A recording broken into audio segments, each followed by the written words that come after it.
আজ তোমায় নিয়ে শুরু হলো নতুন জীবন, সবই লাগে যেন দুটি চোখে স্বপ্ন এখন। Hello friends, good morning. সকলে কেমন আছো? আশা করি ভালো আছো, আর আমিও আছি খুব ভালো। তোমাদের সুস্থতা কামনা করে আমি সঞ্চিতা আমার নতুন আর একটা ভিডিও তোমাদের সকলকে অনেক অনেক স্বাগত জানাই। দেখো, সকালবেলায় তোমাদের দাদাভাই গিয়েছিল হাট, আর পুরো হাটটা মনে হচ্ছে তুলে নিয়ে এসছে। হাটে যত রকম সবজি ছিল মনে হচ্ছে তুলে নিয়ে এসছে। এখন আমার কিন্তু এই কাজটা কমে গেছে। তোমাদের দাদাভাই আছে মানে আমাকে হাটও যেতে হয় না, দোকানও যেতে হয় না, কোনো মানে বাইরের কাজ কোনো কিছুই করতে হয় না, সেই সব কিছু করে। আর সকাল সকাল হাট গিয়েছিল, আর হাটে যা দু চোখে দেখতে পেয়েছে সবজি, নিজের পছন্দ মতো যা ইচ্ছা করেছে সমস্ত সবজি নিয়ে চলে এসেছে। আর এদিকে আমি বলছিলাম, তুমি কি পুরো হাটটা তুলে নিয়ে এসেছো? বলছে হ্যাঁ, খাও সবজি, তুমি তো হাট নিজে করে খাও, আজকে আমি হাট করে এনেছি, তুমি খাও, এরকম বলছিলাম। আর সমস্ত কিছু বলছিল যে কোনটা কত কি দাম নিয়েছে, কেমন কি দাম চলছে। মাঝখানটায় দাম প্রচুর ছিল, এখন একটু তার মধ্যে তুলনামূলক কমেছে। কয়েকটা জিনিসের দাম আরও বেশি, প্রচুর দাম, সেগুলো বলছিলাম। আর আমি বলছিলাম সজনে ডাঁটাগুলো কী করতে নিয়ে এসেছো? বলছে আমি খাবো। আর এদিকে বলছিলাম 3টে বেগুনে 30 টাকা দাম, মানে 10 টাকা করে পিস এক একটা বেগুন। 3টে বেগুনে 30 টাকা, 50 টাকা থেকে 60 টাকা বেগুনের কেজি। সেখানে 3টে বেগুন নিয়েছে, 500 বেগুন, তার 30 টাকা নিয়েছে। 500 থেকে একটু বেশি ছিল। আমি এরকম করেই বলছিলাম যে 10 টাকা পিস বেগুন। যাই হোক, তারপর আর ভিডিওটা করছিলাম না, সবজি কেটেছিলাম, কেটে আমি এদিকে রান্না বসিয়েছিলাম।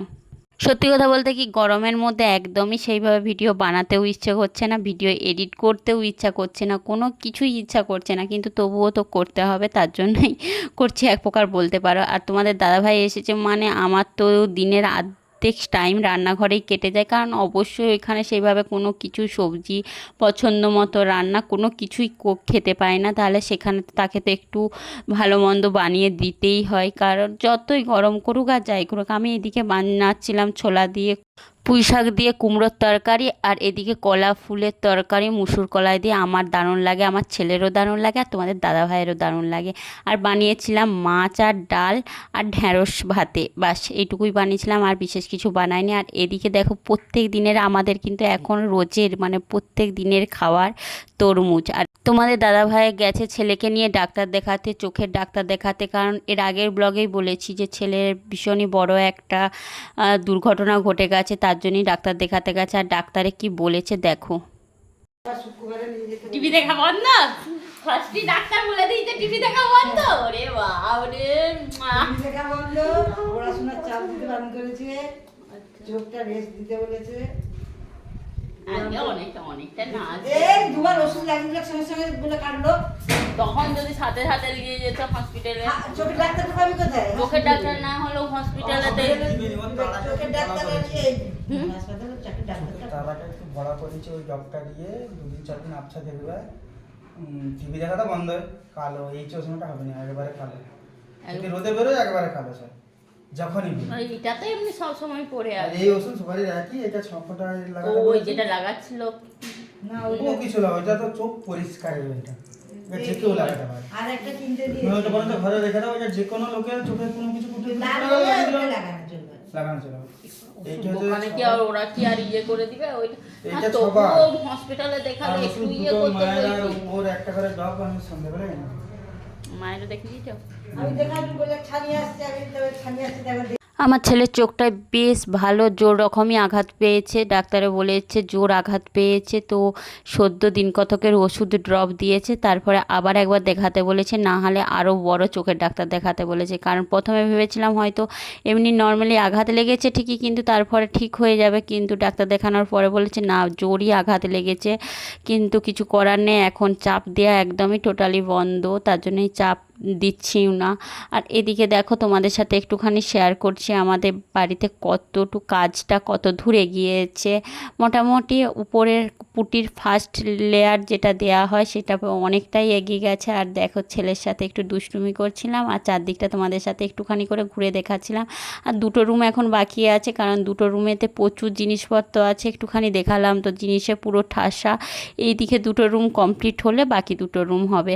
আর তোমাদের সাথে একটুখানি ঘর ঘরটাও শেয়ার করলাম। আর এদিকে দেখো মিস্ত্রি দাদারা সব কাজ করছে, আর আমি একটু ওদের যে পুটি কলা মেশিনটা ওইটা নিয়ে আমি একটু ঢং করছিলাম। তোমাদের দাদাভাইকে বলছিলাম যে একটু ভিডিও বানিয়ে দাও না, আমি মেশিনটা ঘুরাবো, কিন্তু সুইচ না দিয়ে আমি জাস্ট হাতে করে নিয়ে ঢং করছিলাম।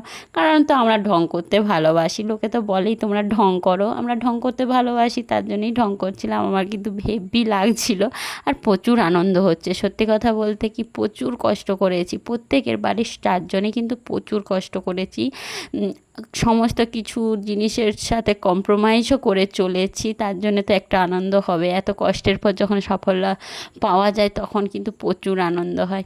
যাই হোক, তারপরে বিকেলবেলায় কিন্তু বেরিয়েছি তোমাদের দাদাভাইয়ের সাথে একটু ঘুরতে, অনেক দিন বাদে তোমাদের দাদাভাইয়ের সাথে একটু ঘুরতে গেলাম। হ্যাঁ, এমনি আমাদের রথের অনুষ্ঠান দেখতে যাচ্ছিলাম ঠিকই, কিন্তু যে ঘোরা যাকে বলে আর কি, চারদিক ঘোরা, একটু দুজনে টাইম কাটানো, গল্প করা, সেই রকম কিন্তু কোনো কিছুই করা হচ্ছিল না। তাই আজকে বললাম চলো একটু ঘুরে আসি আর গোটা কথা ভিডিও বানিয়ে আসি।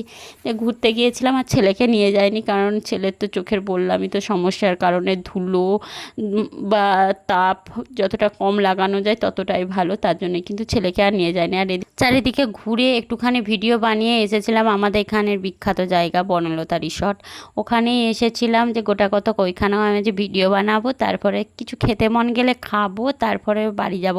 কিন্তু খাবার খুব একটা ইচ্ছা করছিল না। আর তোমাদের সাথে দেখো বনলতার একটা কাঁঠাল গাছের ছবি শেয়ার করছি, কত ইঁচড় ধরে আছে ধারণার বাইরে, মানে অজস্র, প্রত্যেক বছরই ধরে। অবশ্যই এখানে অনেক যত্ন করা হয় জিনিসের প্রতি, তার জন্য কিন্তু এত সুন্দর সুন্দর জিনিসও আছে আর জিনিসও পাওয়া যায়। সব জিনিসই কিন্তু খুব সুন্দর যত্ন সহকারেই কিন্তু বানানো আছে, তার জন্যে কিন্তু বেশ সুন্দর সুন্দর জিনিসও দেখতে পাওয়া যায়। তবে এখন গ্রীষ্মকাল বলে ফুলের সেরকম বিশেষ কোনো কিছু নেই, ওই অল্প স্বল্প ছাড়া বিশেষ কোনো কিছু ফুল নেই। আর এইদিকে মাগুর মাছগুলো তো এমন করছিল জলেতে, যখনই যা একবার করে দেখি যে মাছগুলো কিভাবে জলে খেলা করছে, ভীষণই ভালো লাগে দেখতে। হ্যাঁ, মাঝে মাঝে মনে হয় যেন একটা ধরে নিই, কিন্তু ধরা তো যাবেও না, হাতই দিতে পারা যাবে না, তারা পিছলে পালাবে। তার জন্যই একটুখানি তোমাদের সাথেও শেয়ার করে দিলাম। আর এদিকে দেখো ঘোড়ার গাড়ি, তারপরে আমরা চলে আসছিলাম কিছু খাবো বলে। আস্তে আস্তে কিন্তু একটা দাদা তার ছেলেকে নিয়ে ছবি তুলছিল, আর তোমাদের দাদাভাইকে বললো যে একটা ছবি তুলে দাও তো ভাই। তোমাদের দাদাভাই একটুখানি ছবি তুলে দিল ওদের, দিয়ে আমরা দুজনে কিন্তু বেরিয়ে পড়েছিলাম খাবার জন্যে। খাবো না করেই শেষকালে খেলাম পাপড়ি চাট। বনলতার পাপড়ি চাটটা কিন্তু হেভি খেতে লাগে, আমার তো দারুণ লাগে। যদি কেউ খেয়ে থাকো তাহলে কমেন্টস করে জানবে, আর যদি বাইরের কেউ এসে যদি নাও থাকো একবার এসে ঘুরে যেও, আশা করি তোমাদের ভালো লাগবে।